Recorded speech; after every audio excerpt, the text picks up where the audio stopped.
The peaks above Range Delta were already losing light by the time the mission board lit up. The sun had dropped behind the far ridge, casting long shadows across the base where the heat from the afternoon still shimmered off the tarmac. In the thinning air, the sounds of metal clanked, sharper. Boots struck harder, and voices carried more easily. Somewhere near the mobile tower van, laughter broke out in a short burst. It was the kind that didn't need a punchline, just a glance at the board and a shared assumption. Kira stood alone beneath the awning of a secondary refuel station, her hands resting flat against the front of her black flight suit. The sleeves were rolled to her elbows, and a small square of folded paper protruded slightly from the left arm pocket. No patch adorned her shoulder. No name badge glinted. Her gloves were tucked through the side loop of her belt. Tail 203, her assigned jet, sat in silence at the farthest pad from the scramble line, engine covers still on. No crew swarmed it. No pit tech ran final checks. Its paint had dulled into a soft, unpolished gray that made it disappear against the dusk. The digital mission board stood about 6 feet high and hummed faintly. It glowed in a dull green hue under the overhang outside the range operations tent. Names appeared one after another, beside assigned altitudes, squadrons, and stack priorities. Every name clicked in. Kira's did not. Her space had been blank since briefing. She did not lean in to check again. She already knew. Nearby, a group of pilots clustered beside an open crate of bottled electrolyte packs. They moved with the relaxed tension of people certain they were about to be seen doing something important. One of them tipped a bottle toward the map overlay screen and pointed out a maneuver path with a half laugh, like the outcome was obvious before the first descent. Another nudged his elbow and whispered something while glancing in Kira's direction. She heard it, but didn't turn. Her boots stayed planted, her shoulders still. The wind kicked lightly at her hair, pulling a few strands from the knot at her collar. Range Tower 4 for drift observation, someone called out. Not to her, but generally enough to confirm the assignment. A second voice followed, dry and amused. Guess someone's got to read the wind. They moved on, already absorbed in talk about radar cone timing and angle of approach. No one addressed her directly.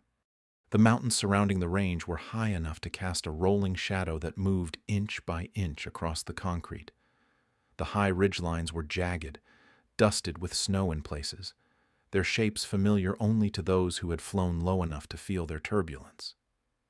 Kira had once hand-mapped every contour into a private sketchbook. She didn't carry it today. Only the folded insert she had marked the night before, outlining drift paths with colored pencil. It was tucked deep inside her sleeve pocket. Inside the tower van, someone adjusted the communication channels, crackling with line checks and staging updates. Kira stood outside, waiting. Her role did not require active flight status. She was technically there for confirmation of low-level airflow readings from ground sensors positioned along the ridge funnel. The job could have been done by a tech with a laptop, but she had volunteered. No one had challenged her offer. No one had cared enough to mark it down. Tail 203 had not moved in 2 days. Its canopy glass held dust from the slope and 2 faint fingerprints from a forgotten inspection.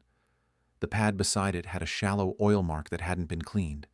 The wheel chocks had not been disturbed. And yet, every morning, Kira performed a full walk-around. Quiet, unrecorded. She checked the angle of the refueling latch, tested the left side spoiler flap with a measured push, studied the alignment of the undercarriage tensioning cable by eye.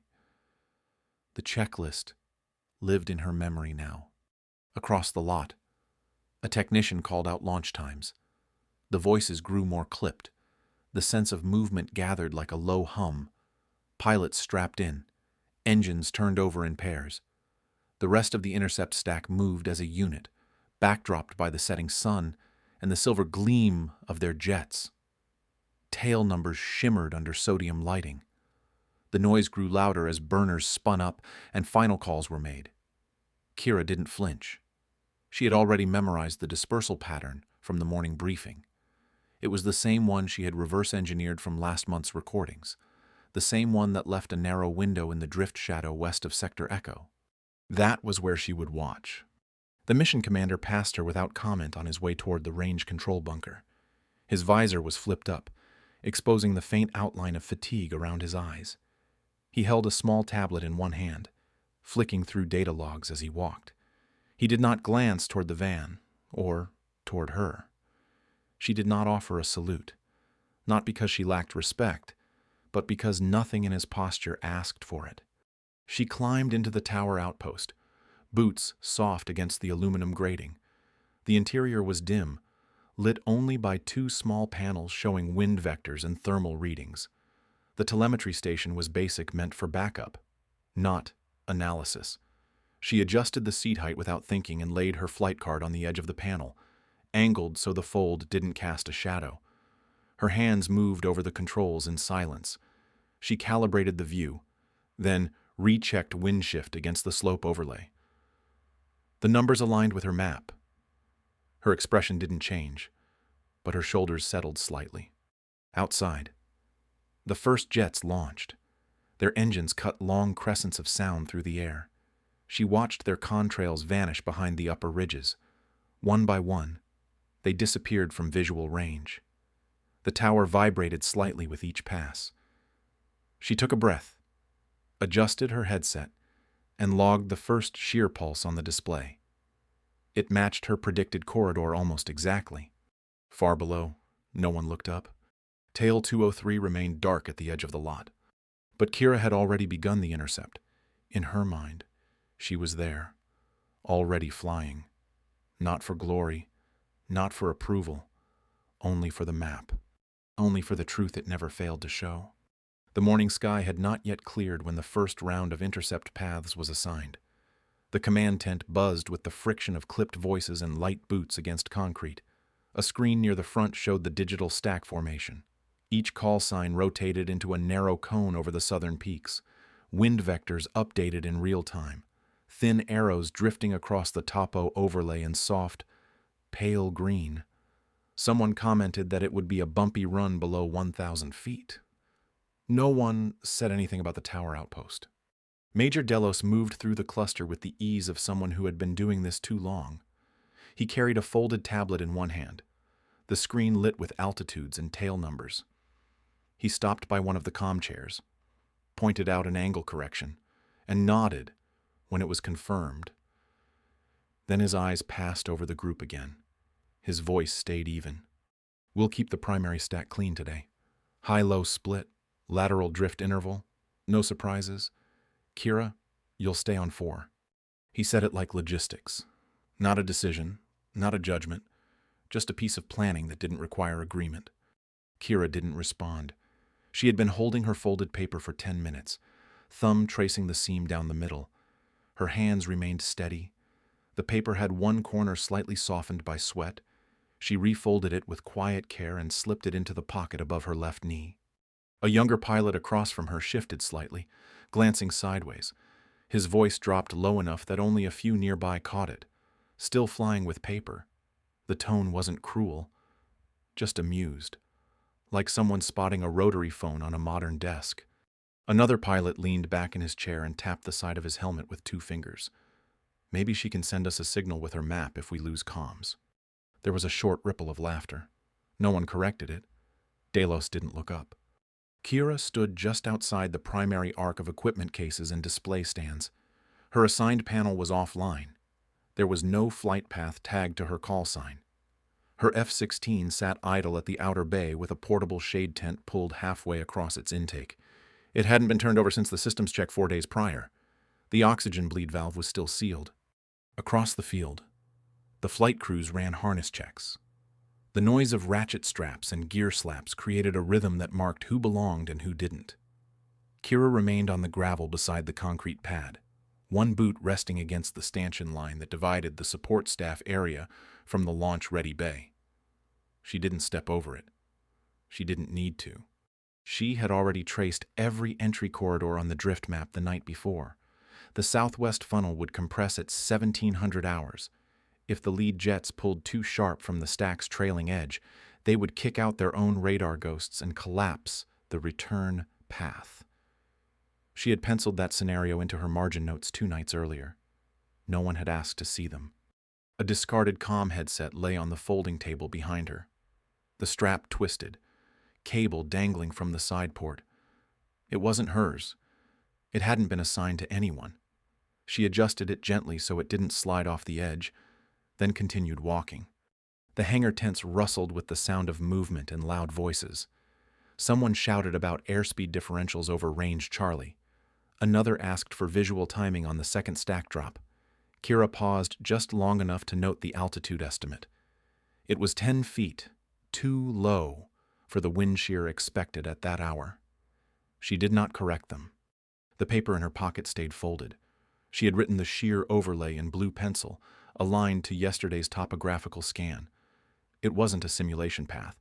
It was hand-drawn, based on pressure readings, terrain index, and air moisture layer. She had verified it against the backup data node during early shift. It aligned within 0.2%. But her name was not on the schedule. At lunch, the officers gathered around the far end of the main table in the mess tent. They spoke in shorthand, their voices casual and clipped. Someone mentioned stack instincts and quick trigger adjustments.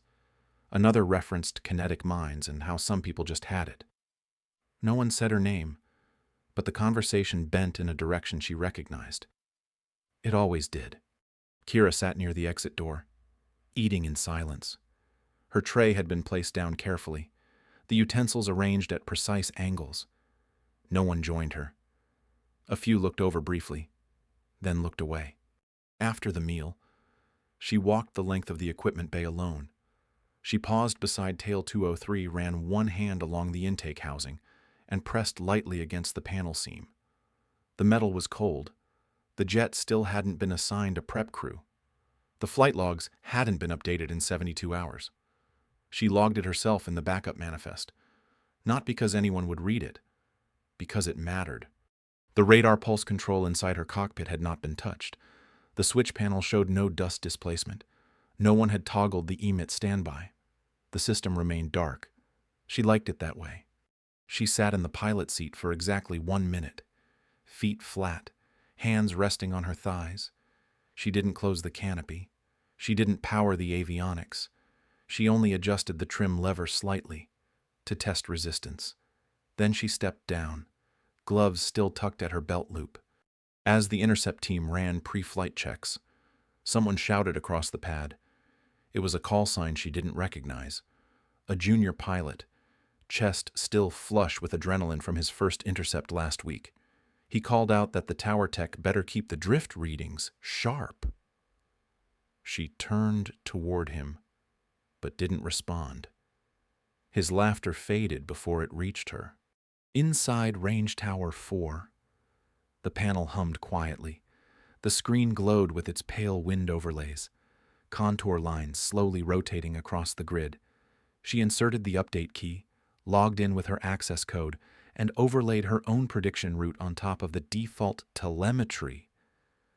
The correction was small, subtle, but it cleaned the transition corridor by 2 degrees and corrected the anticipated inversion threshold by 900 feet. She saved the file to local only, not central. No one had asked for it. Outside, the first jets lifted off in sequence. Their shadows slid across the gravel like long, silent wings. The intercept stack formed in 3 waves, each clean and sharp, for now. Kira leaned forward, eyes steady on the drift line. She was watching what no one else would see. Not yet. Not until it was already too late to adjust. Kira kept her logbook in a drawer beneath her bunk, wrapped in a cotton cloth that once belonged to her mother. The binding was frayed, edges darkened from use. It wasn't standard issue. It wasn't digital. The pages were thick, hand-cut, and slightly uneven. She filled them with altitude notations, thermal pressure arcs, wind corridor sketches.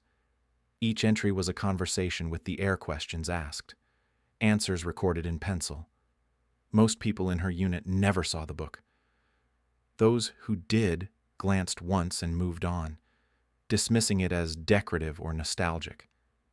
Kira didn't explain it. She didn't need to. Her mother had flown gliders in the Western Basin before transitioning to test aircraft. She never chased speed or ranks. She taught young pilots to read the wind first, then the machine. Kira remembered standing beside her mother's shoulder in the hangar after school, watching the pre-flight like a ritual. The smell of dry grass, old oil, and chalk dust filled the air. There were no gauges in the beginning, no radar, just sound, just feeling. The sound of lift against canvas wings, the feeling of weight shifting mid-turn. Her mother always said that most pilots fought the air. Few listened to it. In the photo she kept folded inside her logbook, they were standing beside a two-seater glider, both smiling, squinting into the light. Her mother's handwriting was neat, and even on the back of the photo, pressed in black ink, "Patience is not hesitation." Kira hadn't understood the difference when she was young. She did now. After flight school, she passed her instrument exams with distinction. She scored in the top percentile on radar acquisition drills. But she was never the fastest in her class. She never wanted to be. What interested her was the part no one saw: the decision made 3 minutes before the maneuver, when air pressure dropped by 1% and the ridgeline turned a degree in shadow. She logged wind drift instead of flight hours. Her instructors called it obsessive. One said it was admirable but misapplied. Another recommended she shift to sensor interpretation or ground control. One instructor in particular, a captain with a reputation for hard pushes, told her during final eval that instinct couldn't be taught, that some pilots had it and others didn't. He said it without looking up from his notes. She remembered the tone, not the words. She had stayed silent. Later that year, on a range in Nevada, her unit was assigned a low-altitude canyon approach with simulated interference. The plan was sound, but the wind vector data had not been updated. Kira reviewed it the night before. Matched pressure, drift against topography, and flagged the western channel as unstable. She submitted her notes. They were added to the planning file, but not briefed. During the run, the lead jet dropped into that corridor too early and clipped the inversion layer. He recovered, barely, pulling 7.8 Gs in the process. Debrief pinned it on thermal surprise. Kira never mentioned her map. Another pilot spoke up first, claimed he'd noticed the same instability and was preparing to call it before launch. He was thanked. She was not mentioned. She didn't argue.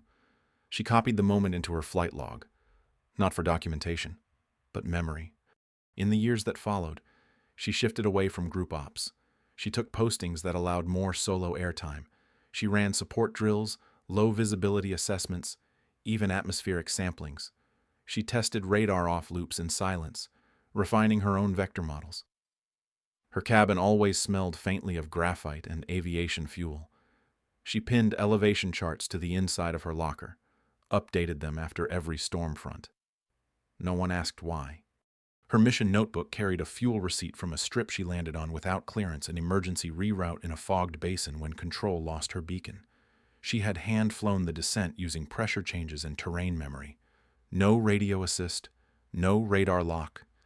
She touched down 30 meters short of the tree line, shut the engine down, and waited 2 hours for someone to notice. The receipt, issued by a local tech who never learned her name, was all she kept from the event. The mission file was archived as clean. She never brought it up. Sometimes, late at night, she sat in the hangar with Tail 203 and ran through checklists with the jet cold, just to feel the systems. She worked through every switch and dial in complete silence, eyes closed, fingers moving by memory. In those moments, the jet was not a machine. It was a pattern predictable, precise, unmoved by noise. She stopped trying to explain her methods after the third failed recommendation for stack reassignment. She had passed all qualifications, but every review circled back to the same phrase: lacks operational aggression. It always read the same.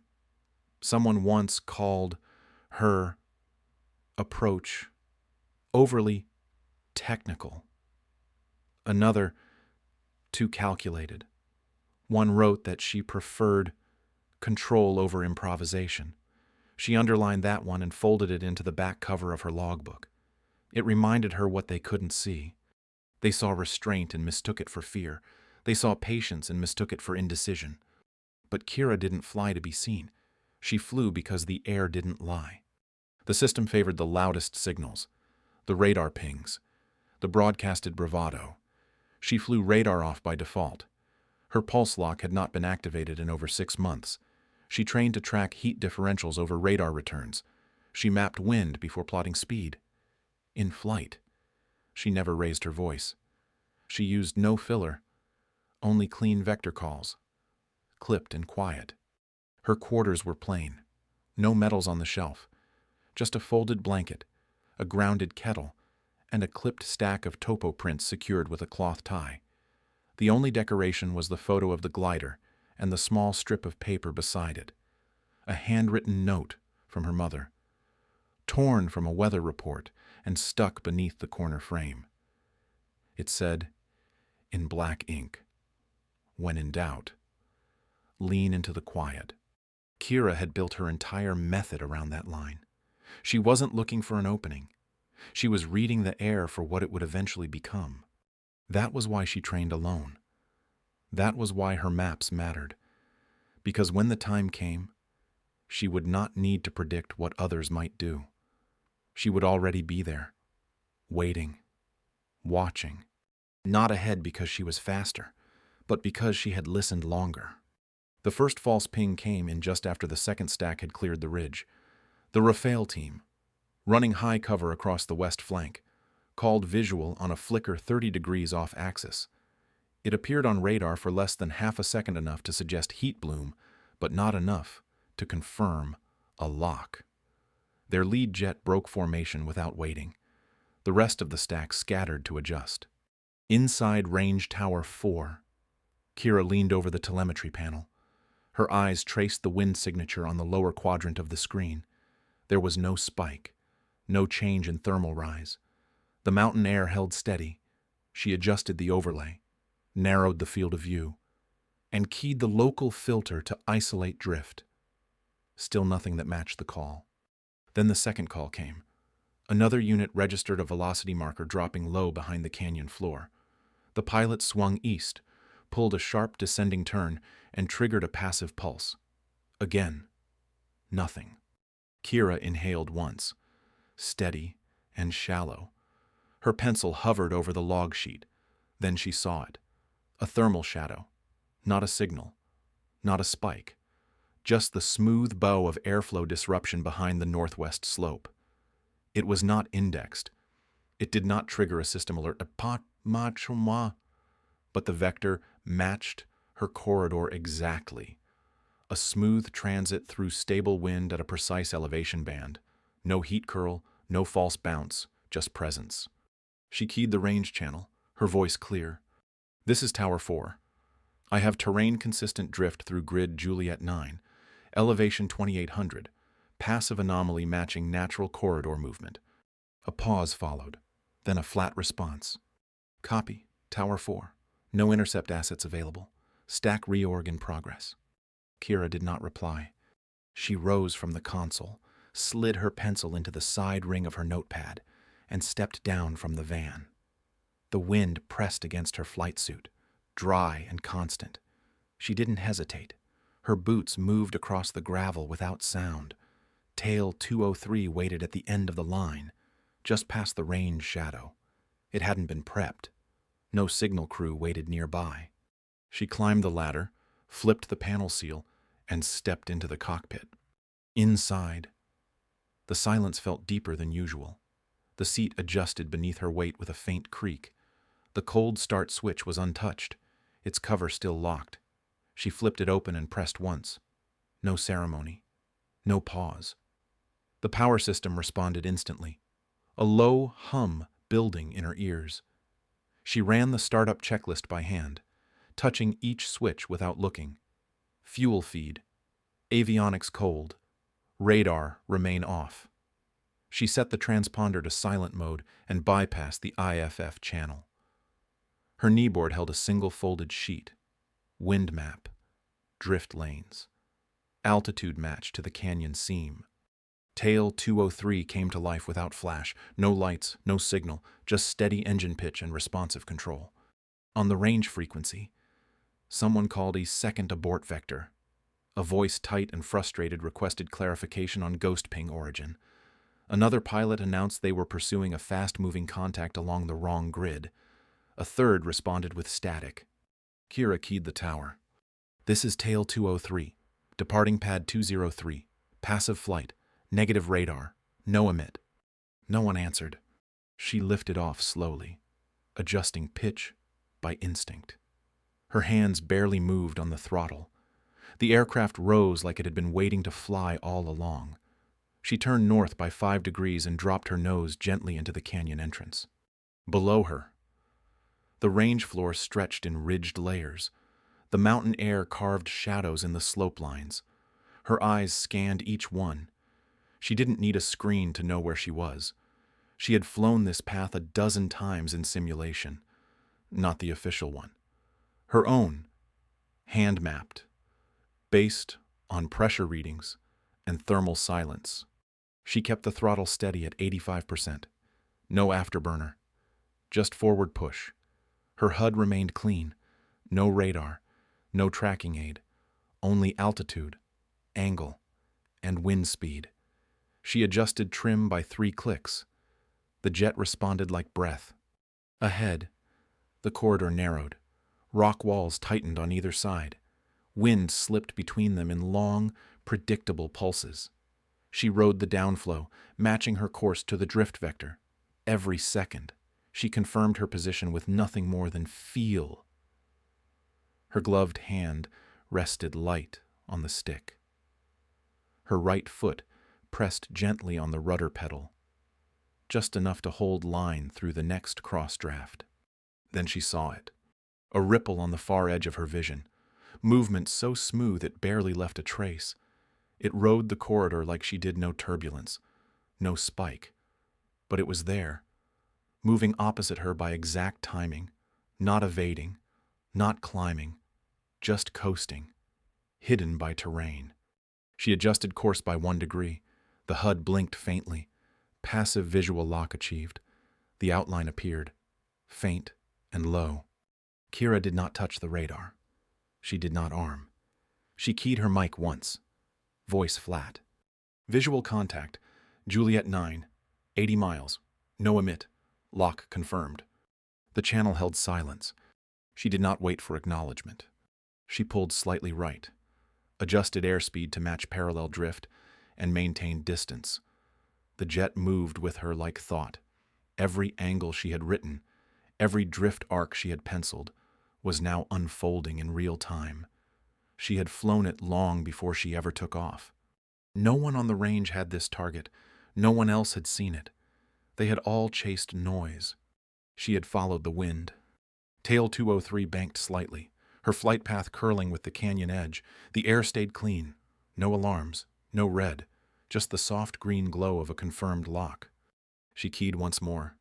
Target tracked, passive path maintained, no contact required. Then she fell silent. Behind her, the radar stack was still reorganizing. Pilots chased flickers across cloud layers. The tower sent updates no one could verify. But Kira no longer needed updates. She had already arrived. The canyon air held steady beneath her wings, thin and fast-moving, just as she had predicted. The sun had dipped far enough to cast sharp shadows between the ridges, drawing dark seams across the rock where thermals used to rise earlier in the day. Now, the air was denser, low, and reluctant to shift. Perfect conditions for a stealth pass. Dangerous for anyone chasing noise. Tail 203 moved with surgical quiet, each adjustment a reflection of Kira's pre-flight overlay, now playing out in real time. The pitch held at 3 degrees nose down. Airspeed hovered at 320 knots, unboosted, held by airflow and gravity alignment through the narrow descent vector. No vibrations, no flutter. The aircraft felt as close to gliding as a jet could come. Kira didn't reach for the radar panel. The switch stayed dark. Her fingers hovered instead above the trim tab, 2 notches below standard cruise. Her eyes flicked between the edge of the HUD and the terrain slope ahead.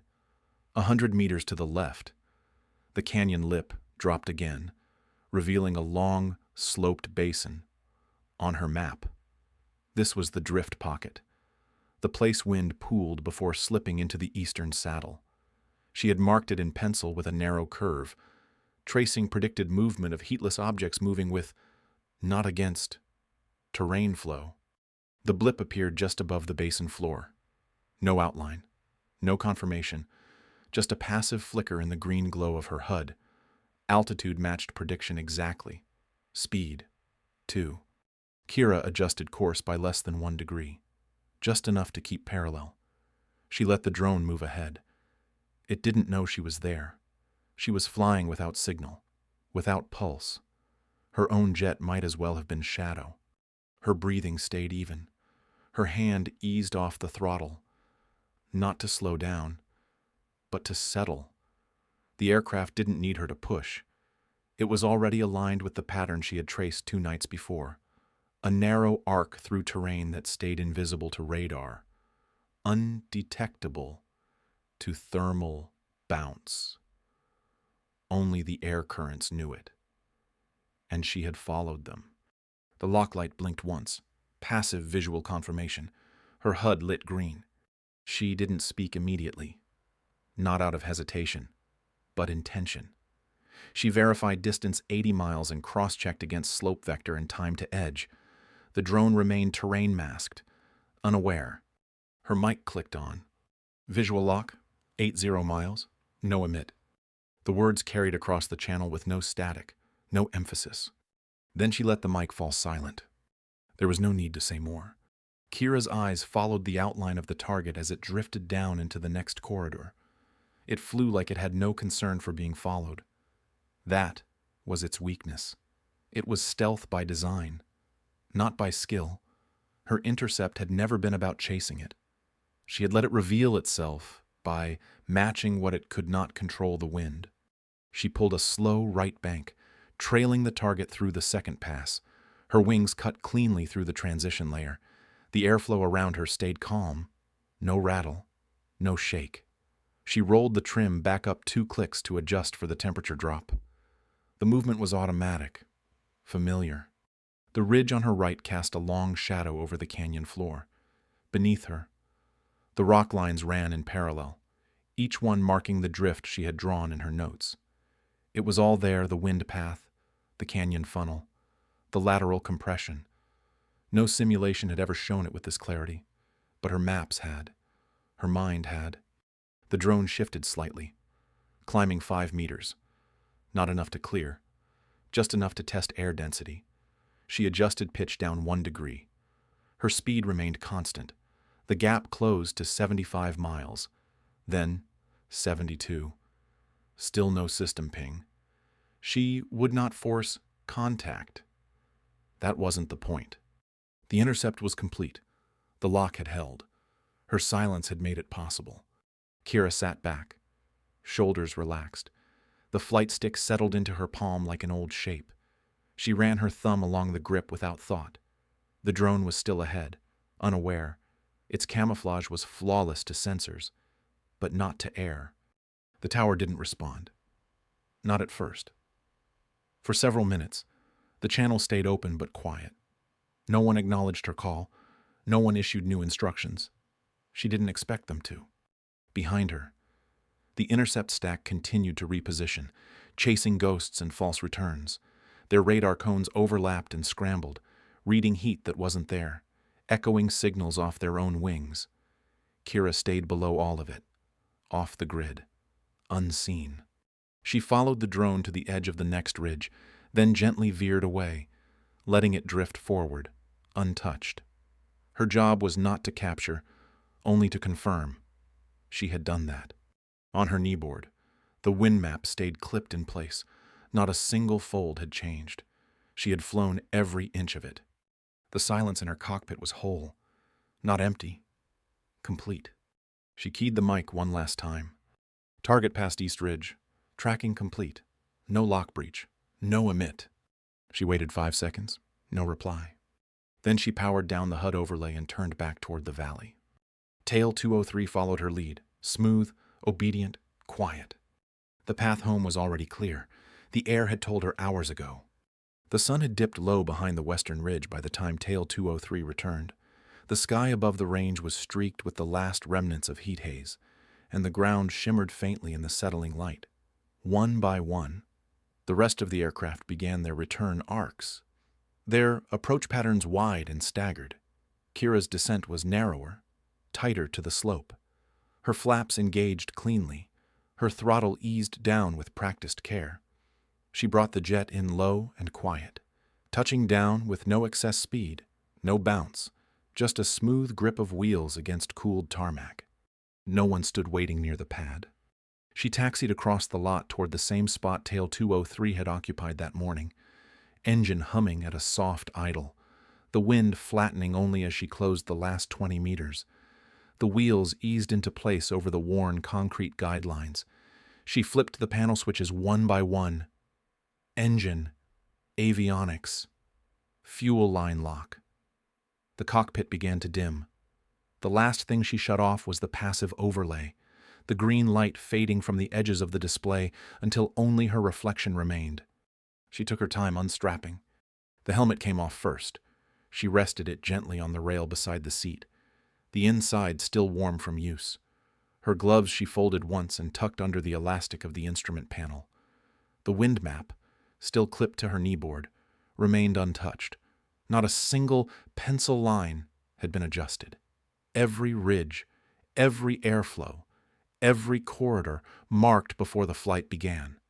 Kira stepped down onto the pad, her boots light against the metal rungs. She stretched her back once, rolled her shoulders. The ramp was quiet except for the distant whine of another jet returning to base. Its lights flashed red across the valley floor, but it was still far out.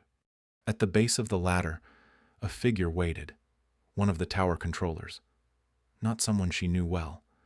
His uniform was loose at the collar, his posture relaxed, but his expression was different now.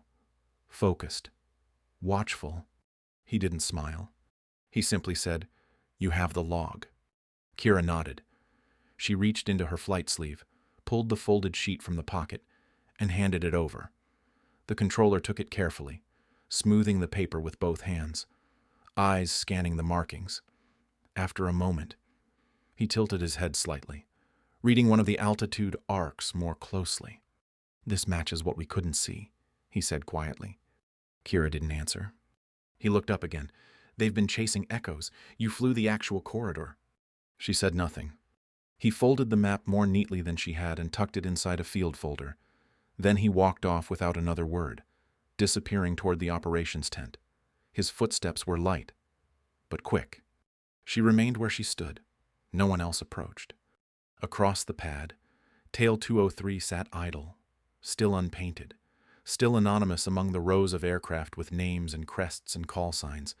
Its panel bore no custom emblem, no slogan, just a faint scuff along the wing root from where the cover straps always rubbed too tightly. Kira placed her helmet beside the step rail and gave the canopy frame a short glance. The flight had gone exactly as she knew it would. At the far end of the apron, movement shifted. A few officers had gathered under the external shade tent beside the hangar. Someone from Range 2 leaned in with a tablet, gesturing toward the screen. Another instructor bent over a clipboard, paused, and then slowly stood upright. One figure, standing with arms crossed, said nothing at all. Major Delos.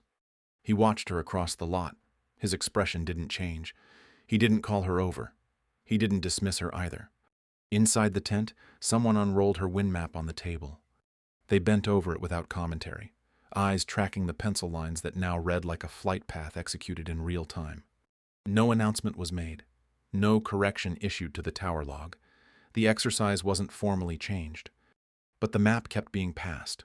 One by one, gloved hands took it, held it by the edges, studied the soft sweep of arcs that had once looked like theory and now sat confirmed by the single clean intercept of the day. Later, after the last aircraft returned, Kira moved through the gear bay without speaking. She placed her gloves in the drawer, tucked her helmet in its bin, and returned her kneeboard to its case. Her room light stayed off. The air carried the low buzz of night shift checks and after-action maintenance. She sat on the edge of her bunk and opened her logbook. One page waited blank. She wrote the time, the corridor, the altitude band. Then she paused. The pencil hovered over the last line, not for uncertainty, but respect. It had gone exactly as it should have. She closed the book. Outside, a few stray conversations drifted in from the flight line. Someone mentioned a lock made without a pulse. Another asked about altitude drift. A third said nothing, just nodded once. No one said her name, but no one laughed either. Kira stood and adjusted the crease in her flight suit sleeve. She looked toward the wall where her mother's photo hung beside the clipped diagram of the basin terrain. Then she reached forward and turned off the desk lamp. There would be other flights, other maps, other patterns in the air waiting to be heard. She never needed them to announce her. She only ever needed the sky. Kira was never the loudest voice in the room. She did not chase attention, did not ask for permission, and never needed validation to see the truth for herself. While others relied on radar and noise, she trusted the quiet signals, the wind, the drift, the things that could not be faked. In being overlooked, she sharpened her focus. In being doubted, she deepened her discipline. And when the moment came, she moved with clarity no one could ignore, not to prove them wrong, but because she had always known where the real path would lead. This is a story for anyone who has ever been told to wait, to stay silent, or to stand aside. Quiet does not mean weak. Measured does not mean slow. Sometimes, the one who sees most clearly is the one no one saw coming. If this story spoke to you, share your thoughts below and follow for more quiet, powerful stories like this one.